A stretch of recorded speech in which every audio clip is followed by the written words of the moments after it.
Welcome to the Sharpway Show. So happy to have you with me this evening, a little bit past 7 p.m. on the East Coast.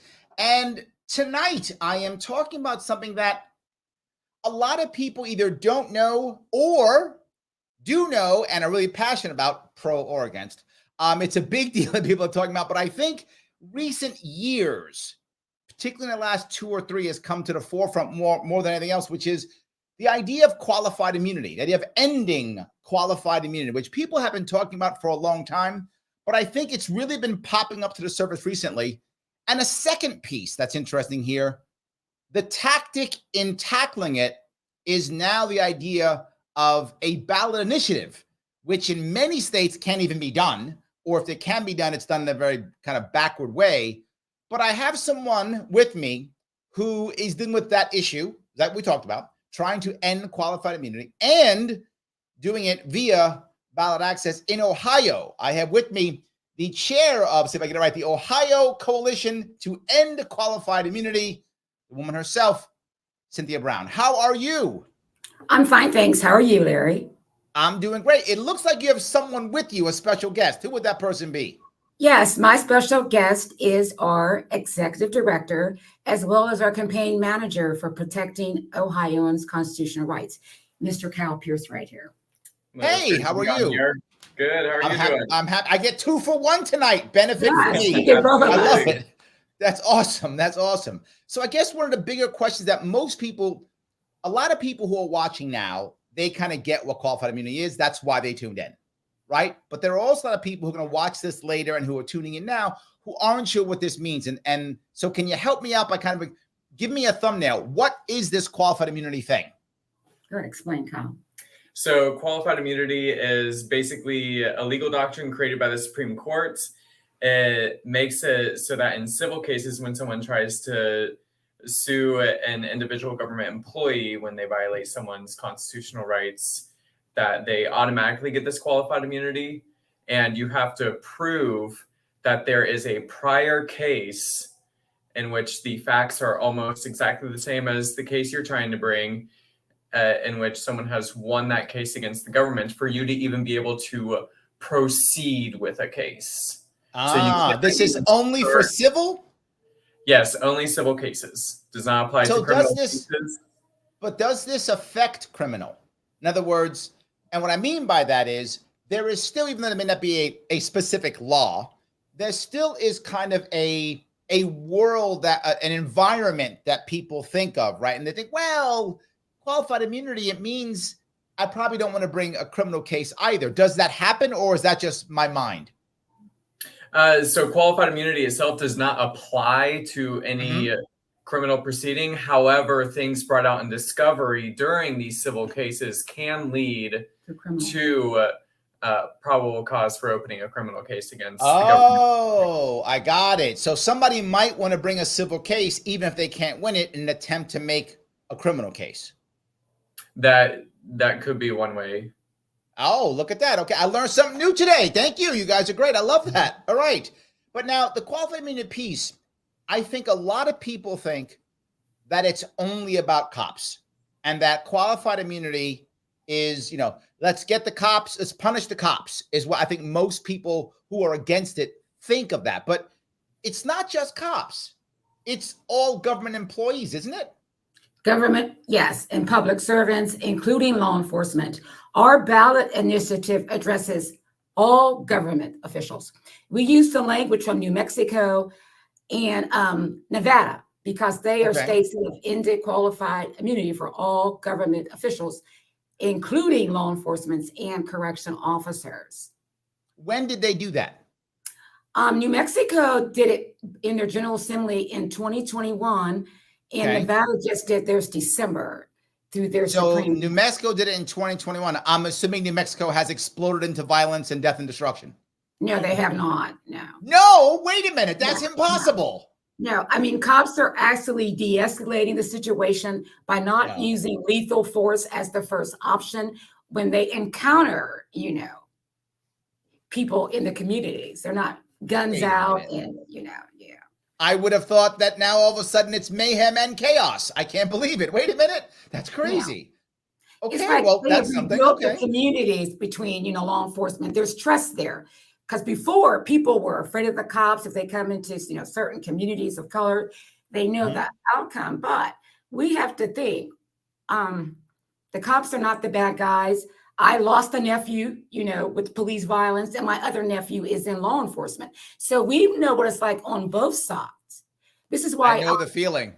my mother was a felon, and she was an addict, and she actually went to prison. And my father was a corrections officer, so I've been on both sides of that too. Yes. Yes, I'm sorry for your loss, by the way.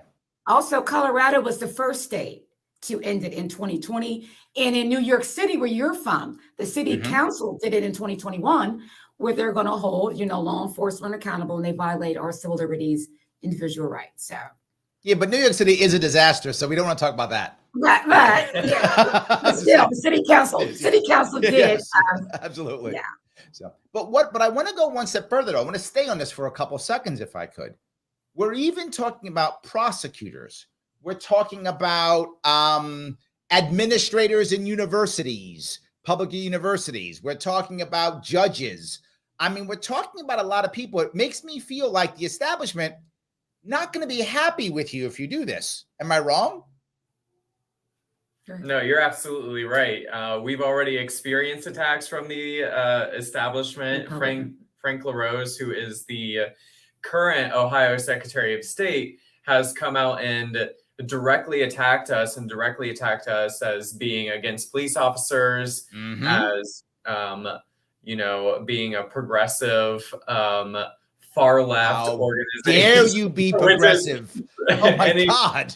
Far from the truth. Or if anything, we'd be considered conservative, trying to get back to the roots of actually being able to hold government accountable through the civil courts when they violate our constitutional rights before these Supreme Court rulings in 1967 and 1982. But now, if we do that with prosecutors, right? And the part that I love is I feel that most people don't realize that while a police force may make errors or do things poorly, they are very much affected by their DA and their prosecutors, right? The more the DAs prosecute, the more the DAs charge, and what they charge for and what they actually prosecute affects, who the cops arrest and who they go punish, right? So they are affected by the prosecutors. They're affected by the DA because that kind of gives them the marching orders on what's expected, right? What are they going to let go? What are they going to prosecute? It kind of tells the cops where to go in that regard. So affecting the prosecutors, I got to tell you, I love it. I am not a big fan of over-powerful prosecutors because I remember, for those of you who are watching who don't know this, and you may have been at this, I consult with criminal defense attorneys. And I actually heard a prosecutor say, literally, his words in a courtroom were, he's innocent until proven broke. Yes. Mm-hmm. I'll never forget that. And I had another prosecutor say, it doesn't matter if we get it wrong, they'll fix it in appeal. Knowing that appeal is almost never fixable. I mean, once in a while you win an appeal, it does happen, but it is not the norm in any way, shape, or form that you win an appeal. But I just saw the total disregard for prosecutors, and I've seen it more than once. Total disregard that prosecutors have for people they're prosecuting. Just total disregard, not caring. Holding them accountable to me sounds delicious. Mm-hmm. It is a delicious prospect, and that's something that hits close to home here in Ohio. We had one of the longest running people on death row here in Ohio. Derek Jamison was on death row for over 20 years. He had multiple stays of execution during that 20-year period, and he was later exonerated and released because the prosecutor withheld over 30 pieces of exculpatory evidence that would have proven him to be not guilty. And prosecutors, now qualified immunity has a way to get around it. Prosecutorial immunity has absolute blanket immunity. You could never sue a prosecutor for anything they do in their prosecutorial duties. That's so getting rid of qualified immunity doesn't affect prosecutorial immunity? The amendment we're proposing gets rid of qualified immunity, prosecutorial immunity, sovereign immunity, and all statutory immunities that the government enjoys at the expense of the people and our rights.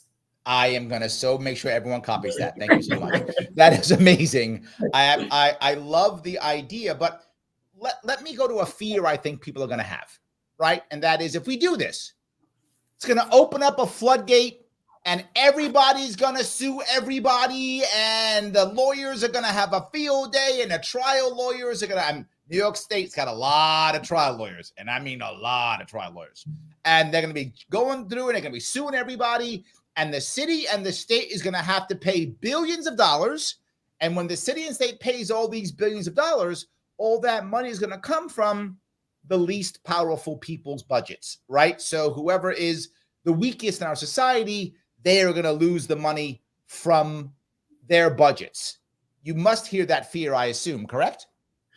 Yeah, we do. But in our research, we found that 5 states alone in the last 5 years have paid out $3.2 billion. Let me say that again, $3.2 billion for police misconduct. That money already comes from taxpayers. Why should we, taxpayer, pay all those multi-million-dollar lawsuits? Now, as you were saying, we know about the myths that Cal will explain that are all myths about qualified immunity. Want to explain real quick? Sure. And just as an addendum to that, $3.2 billion being paid out, it's because nothing ever changes. Under this amendment, there is a clause that states that if someone wins their case against the government or the government employee in these civil court proceedings, then the judge would have to order that government employer to take, quote, reasonable measures to prevent a similar rights violation from reoccurring, end quote. So over time, this will address the root causes that enable these rights violations to occur over and over again. And it'll be a long-term investment in securing our constitutional rights and liberties, and also protecting our governments from having to pay out so many settlements, because the systemic issues will be addressed over time.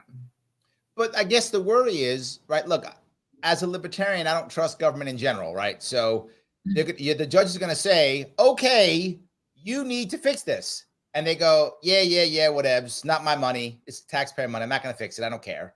And the person doesn't fix it, or they get removed, or their crony comes in, or they get they lose their election, whatever. Someone else comes in, they don't care.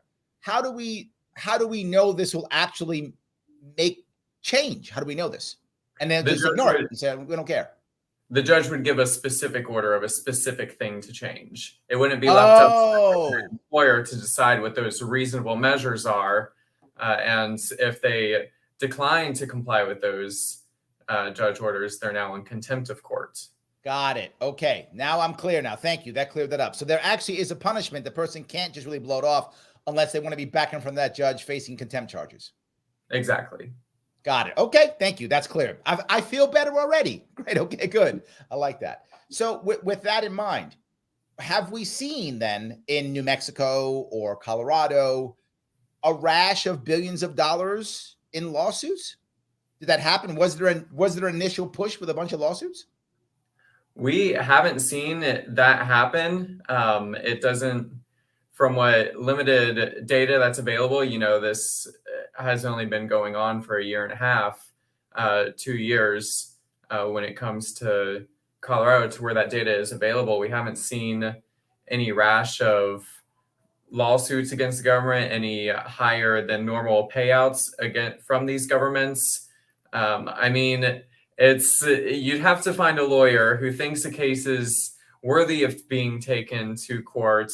And then you have to, in most cases, because a lot of people who are victims of police misconduct and rights violations from the government, they're typically regular people who don't have the money to pay for a lawyer up front. So that lawyer would be working on a if we win kind of basis. Right. A percentage Got it. So we haven't seen that happening in New Mexico or Colorado. Or Connecticut either, because they passed it too in Connecticut. Right. We haven't seen it out of Connecticut. Wow. But we are waiting for more time to see how that kind of develops in Connecticut.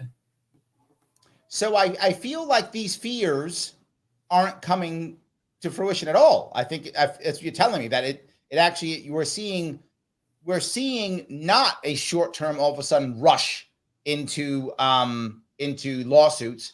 And in fact, what we're seeing is better outcomes between police and their communities. Is that true? That's what I heard. Yes.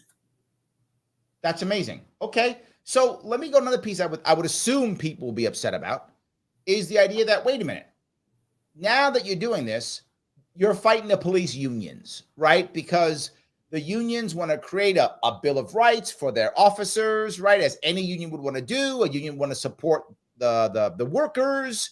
So aren't you kind of fighting the unions in this case? Aren't you in a way being anti-union in a way, not allowing the workers to get their Bill of Rights? Not necessarily, no. And we have experienced pushback from the Fraternal Order of Police here in Ohio. Sure. And just yesterday, the National Fraternal Order of Police uploaded to their YouTube channel a video where they get a lawyer who just so happens to be from Columbus, Ohio, to talk about how qualified immunity is good, how it only applies to good officers doing following their duty and not to those rogue officers who are doing who are committing constitutional violations outside of the rules and regulations of their duty, which is patently false. These qualified immunity has applied to cases where someone in Ohio has been arrested for creating a parody Facebook page of their local police department, put all the way through a felony jury trial, found not guilty on First Amendment grounds, went to sue the government and those involved.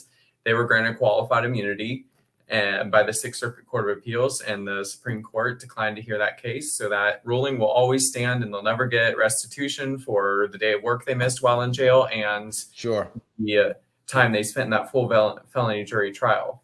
So to circle back to that original point of, are we anti-union, even anti-police union? Absolutely not. The police union members are not the ones liable here. They are not the ones who will have to be liable for any damages that come out of these civil suits. What they will get is better training to be more in line with how to best respect our constitutional rights while fulfilling their duties as law enforcement officers. And it will allow them to be better equipped if there is an equipment issue that leads to these rights violations. It will allow for proper staffing if there's staffing issues that lead to these rights violations. Let me do a little bit of admin for my audience, if I could, for a second. Audience, if you are listening right now and you like what you're hearing, do me a favor, click that like button. You know I need the likes. I'm fighting Al Gore, algorithm. I'm fighting the algorithm every day of the week. So please do me a favor. Let me get past the algorithms and please click the like button. It does matter tremendously. If you're watching on Twitter, I saw my chat say that the Twitter feed into Larry Sharp Twitter is not working well. So if you're watching on Sharpway Twitter, this goes on 2 Twitter accounts. Please retweet this. It matter tremendously. If you're on Twitter and someone's trying to watch it, let them know. Come to YouTube. Come to Facebook. It's here. We're sitting here. It's right here waiting for you. It's on Twitch, too. You can go to Twitch if you want to. It's everywhere. No worries. You can do it. If you happen to be watching on YouTube, please super chat me if you want your chat to go to the front. It's a great way of supporting the show. But more important, I have 2-for-1 people here helping us out. So please follow them back on Twitter, if you would, at the OCEQI. Please follow them. When you check out Cynthia specifically, all her details are in the show notes for YouTube and Facebook. Sorry, Cal, I didn't have you on, so your details aren't there. Apologize. That is A-okay. But he's on the website. There we go. Yes, but he's on the website, so you can head to the Twitter account, and you can go to the link for the website there too. Check out what they're doing. All good. No worries. I do want to grab a couple of comments if I could. Some people are commenting. Some people just love you in general. Liberty Shamrocker says, cannot wait. Cynthia is doing so many great things. Thank you, Larry and staff. So you have some fans. Yeah. Yeah. There we Thank go. You, Liberty Shamrocker. Yes.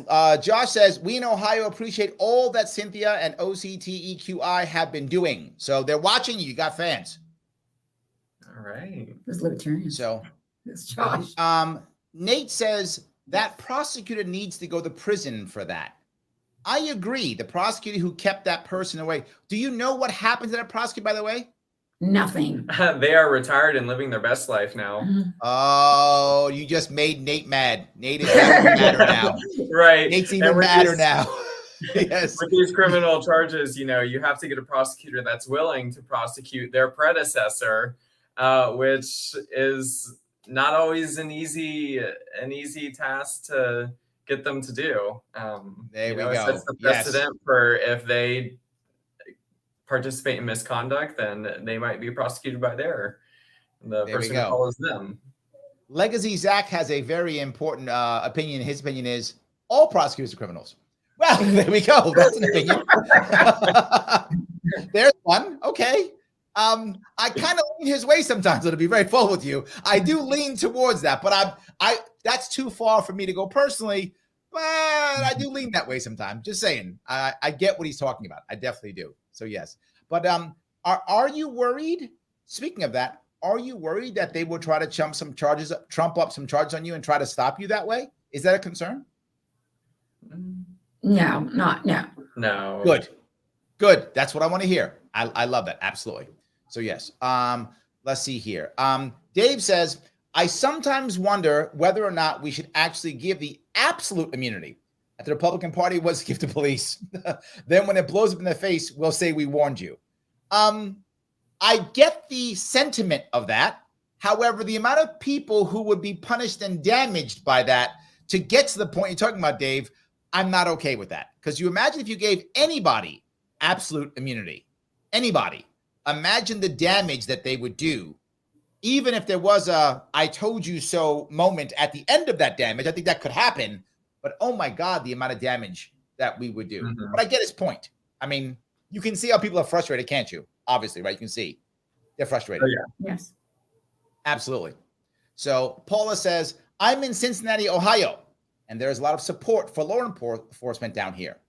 Even with a police captain under investigation for alleged threats towards another officer, we still support our police. The burbs down here are very conservative. Are you? That brings me to an important point. Who is against this besides obviously police unions who are giving you some pressure? But who else is against this? Is there a group of people who are against it? A certain demographic that are against it? Are there certain? Is there an industrial complex that makes money off of something that's against it? Are there other forces or groups that are against this?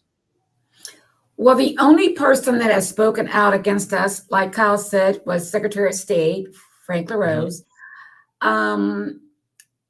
The Republican chairperson, who's also from Cincinnati, and just the Republican Party.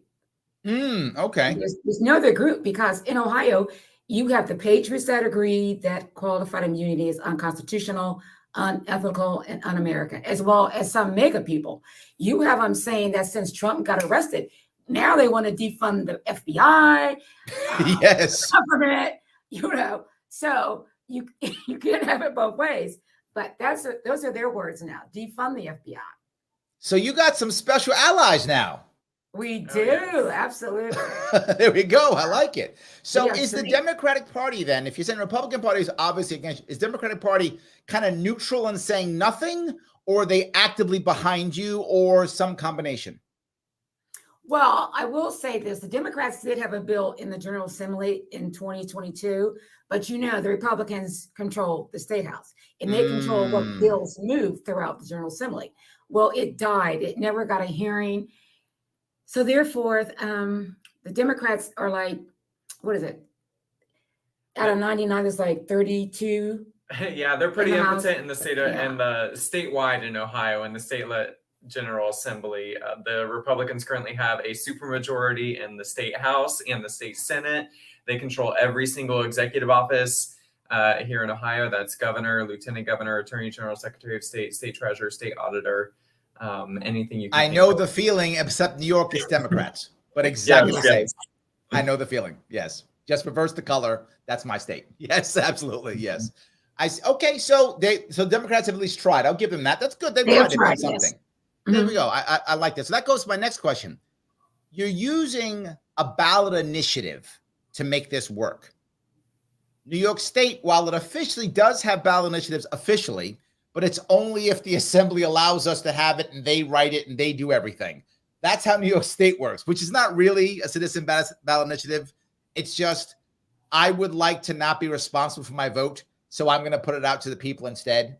That's kind of what New York State does. But you have an actual citizens ballot initiative. Your citizens can create a ballot initiative. Is that correct? Yes.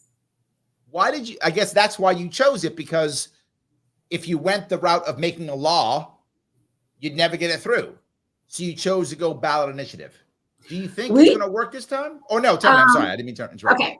We chose to do the ballot initiative because in 2020, after George Floyd's death, we had multiple bills in the General Assembly that were introduced by the Democrats. Multiple. We also had a meeting with the Senate presidents that were Republicans, and they told us that they were going to please pass something, whether it was mandatory training, racial bias training, mental health counseling, but nothing passed. Everything stalled. So we have exhausted all remedies in the state of Ohio. So we think it's going to pass because we've partnered with conservatives, Republicans, Democrats. This is a human issue. This isn't like a black or white Republican libertarian. I will say this. A libertarian was the first person, which was Justin Amash, right, that wrote the George Floyd Policing Act. And we worked closely with Spike Cohen, and we used to have a libertarian on our committee before he moved. So we're just not like Democrats or Republicans. We're just humans who want to see things done right. Absolutely. Absolutely. And that's the funny thing people don't realize. A lot of people who are Democrats, Republicans always think ignore libertarians. And you shouldn't, because when it comes to single issue coalitions, we are like dogs with a bone. Like, we're going to stay on that thing. Like, we are going to stay on it. So you want to make sure when you got the right issue, pull libertarians in. We are happy to jump on board. We'll do single issue coalitions every day of the week. Absolutely 100%. I love that stuff. I'm glad libertarians are helping. I'm a big fan of Justin Amash. Love Spike Cohen. Glad they're helping out. That's amazing.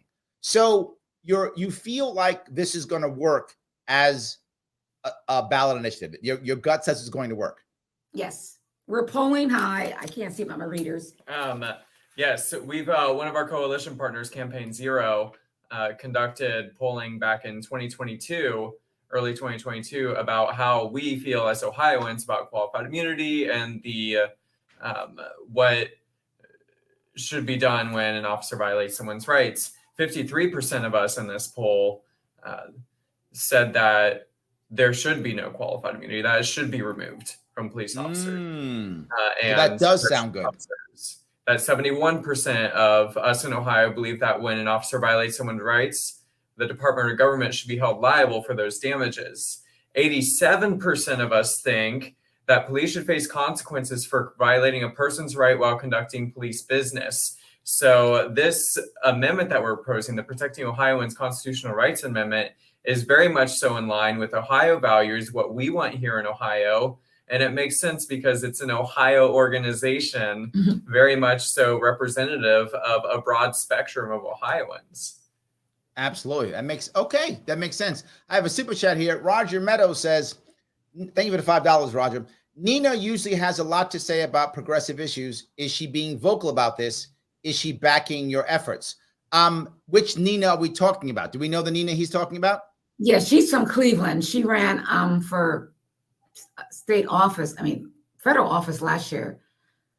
Nina I'm talking about. Nina Turner. Nina Turner. Oh, of course. That's who he means. Okay, thank you, Roger. Yes, Nina Turner. Yes, she has been very vocal about these types of things. Is she behind you on this? Not behind you? Open, closed? What do you feel comfortable saying? She hasn't reached out to us, and we haven't reached out to her either. So I couldn't say yes or no, but I'm sure she would support it. Yeah. Maybe a phone call. Maybe Roger's right. Maybe a phone call. She's got she's got a big Twitter account. Does she have her own show now? She used to. I don't know if she still does, but she had a show. I know she does have a big Twitter account. It's quite popular. Yes, absolutely. 100%. So I don't know, maybe a little tweak here or there. I don't know. It might work. All I'm saying, I think Roger has a point there.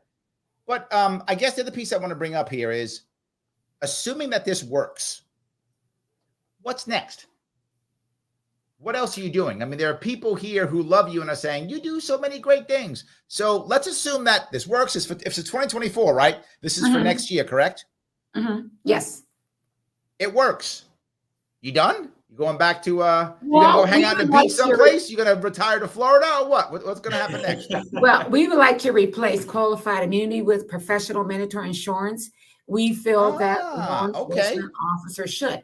So we're talking to some, representatives now that also agree to replace it with, mandatory professional insurance.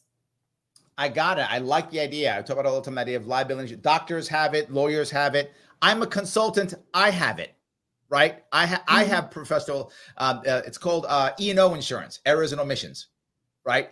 I have errors and omissions insurance as a consultant. If I make some kind of mistake, screw something up, I have insurance because I get sued, right? So I think people need to have that. I agree. Professionals have insurance. It makes complete and total sense. I get it completely. That's great. So I guess the next piece is the group, as you're moving forward, you're going to be able to have a bunch of, I guess, coalition partners, if that makes any sense, right? I'm sure you're going to have a bunch of people who say, oh my God, you've had success. You've had this, you've had that. Here's the hardest part. When are you going to sell out? Never. I'm just teasing. I'm totally teasing you, right? But you get popular, all of a sudden now somebody wants to write you a big check. You're like, oh, I didn't tell you I now work for, I don't know, I work for the NRA now or something, right? All of a sudden you just get a big check. And yeah, I'm teasing you, obviously. I'm doing a comment if I could. Christopher says, it's extremely difficult to win a civil or criminal case against the government itself. That in itself can cause issues. So I guess the other piece I would think is happening, what Chris is saying, is even if we end qualified immunity tomorrow, there are still going to be people who are going to be afraid to sue, lawyers who think they won't be able to win. So I feel like that's my guess is, and I don't know, I don't have data, this is my guess, I think Chris was thinking this too, that's probably why there hasn't been a massive rash of lawsuits, right? Because people start just going to randomly sue cops. I think most people in America, most people don't dislike cops. I mean, obviously some people do, but I think if you polled Americans in general, most Americans don't hate cops. They don't want to punish cops. I don't think so. Am I right on this? Oh yeah, especially here in Ohio. We're very much so. We back the law enforcement here, and it's not so much. This isn't, an anti-police, anti-cop, anti-law enforcement amendment. It is just pro-accountability. That's all we're asking for. Got it. So let me ask you, I've interviewed police officers before, and I assumed that certain takes were true, but they weren't always true. For example, I always assumed that cops did not like cameras. Like they were like, cameras are bad, blah, blah, blah. But what I found out is many cops are actually happy to have cameras. They're like, great, because they said, and I recently had a guy who told me this, he's like, sometimes the civilians are horrible jerks. So now they get to see what I go through, right? So they're like, good, put the camera. I always keep my camera on because there's people who are jerks. I got to deal with jerks coming at me, and now people see it. So there are cops that are actually for cameras. Are there cops that are okay with qualified immunity, or are most of them against it? Do you know? And I'm sure if the unions are mad and they can't tell you openly, but do you know if cops are universally against this, half and half, a little bit? Do you know? Yeah, there are several organizations that work with, the national campaign that were former cops, and they are working to end it along with Ben and Jerry. So yes, and even in 2021, we had a former, she's now a commander that was working with us closely here in Columbus in qualified immunity. So yes. So there are some police officers who are on board with this. Yes. Wow, that's great. That surprises me, but I'm happy. That's good. I wasn't sure if that was true or not. I would assume they would feel like they're being attacked. That would be my assumption. So I'm glad someone like, what? It's okay. I like that. Nate goes on to ask, excellent question about unions, Larry Sharp. Public sector unions should be abolished because their employer is literally forced to employ them. There's no balance of power. Well, I got to tell you, I had an idea about this. It's a little bit off topic, but Nate brought it up, so I'll bring it up to you guys. And the idea is, I'm not against public sector unions. I'm against the way they are now, which is they are not negotiating, and this is to Nate's point, with their bosses. They're negotiating with the governor or with the mayor, and it's not his money. All public sector union deals should be done through referendum. This way they're talking to the actual people, and the people are agreeing or not disagreeing, or whatever the case may be, not agreeing with whatever, or you're negotiating with the people instead of negotiating who are paying these taxes, who are supplying the money. And if you do it that way, now unions can no longer or won't have any need to buy politicians anymore, right? Because the politician doesn't have any power. So instead, the unions would take their money, instead of buying the governor or buying the mayor or buying someone, they have to have a public sector, basically advertising campaign to get the people to agree that, hey, this is the right thing. This is what matters. We're your union. We work for you. You have to give us these things so we can do your job. That seems like a more of a balance of power in my eyes without having to destroy the union. It stops unions from buying politicians. It makes them, petition the people who are paying their salaries. I don't know. Maybe that's your next thing. I've given you your third thing to do. No, that's certainly an interesting perspective. I haven't thought about it in that way. There we go. So there's your third thing. So this, then insurance, and then you call me up and we'll do this one. I'll keep you busy for the next 5 years. All good. I got you covered. No worries whatsoever. All good. So yes, Roger has another one. He says, thank you again for the $5. He says, never wait for politicians to do what you can do yourself. In New York State was a CBI state. If New York State was a CBI state, 4 amendments, I'd never, ever try to get politicians to do what we can do yourself.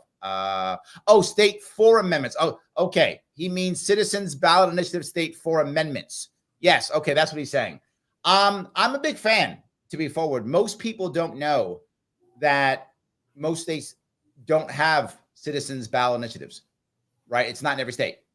It is in California, because they do like 25 every year. So there's a lot in California, but other states don't have it. And I think Roger's right. And I think it's a way of getting around things. For example, if you look in New York State, New Yorkers actually want school choice, but the politicians don't. You go to someplace like Kansas, right? They do not want bans on abortions, but the leadership does. So if you have citizen initiative, the citizens can override a heavily blue or heavily red state to have the more moderate views that the actual people actually want. And I think that's something that I love. And I think you're actually doing that in Ohio. You're actually doing exactly that. You're actually coming up with the moderate view that most Ohioans want. They want this thing. We have politicians don't, and they have no incentive to not do it. So I think it's great. That's awesome. I love it. So let me ask you, before we wrap this up, is there anything else you're doing that you'd want to chat about or you'd want us to know about? Well, that takes all our time with the ballot initiative. So yeah. That's not a simple thing. You got to work for that now. Collecting signatures, going to different counties, educating the public about, QI and what can be done, how to get involved, So hold on. I want to, now that you brought that up, let me hold you for a couple more minutes if I could. Do you have a couple more minutes? Do you have a couple seconds? Absolutely. Thanks for having us. No. Yes, great. So let me go to one. Getting signatures. How does that work when it comes to ballot initiatives? What do you have to do? Do they give you a specific time limit, a certain amount, certain of a person? How does that work? So what we have to do here in Ohio is process starting out. First, you draft your proposed amendments. Then you collect 1,000 signatures, valid signatures, and then you submit them to the Attorney General. He then chooses to certify or reject the language of the summary of the amendment, and his statutory duty is to determine whether that summary of the amendment is a fair and truthful representation of the amendment itself. Once you get Attorney General certification, then you have to go on to collect signatures equal to 10% of the number of votes cast in the latest gubernatorial election, which for us will have to get about 420,000 valid signatures, which with a typical validity rate of about 50% here in Ohio, we'll need to get 850,000 signatures minimum. And we need to collect those by the first week of July and submit them to the Secretary of State to get it on the November 2024 ballot. Once those signatures are validated or once they're submitted to the Secretary of State, then it is all hands on deck to convince the voters here in Ohio that this is a good idea. This will promote a better government than what we have now, and there will be more accountability. And it's more so just getting that word out there, past the noise of a Senate election in 2024, a presidential election in 2024, all the congressional elections in 2024, all the statewide elections in 2024. It's there'll be a lot of noise to push past, but with our coalition partners and with the tenacity we have and with all our Okay, so hold on one second. So we're talking 800,000 signatures. Can you start now, or like they give you a window? How does that work? It is.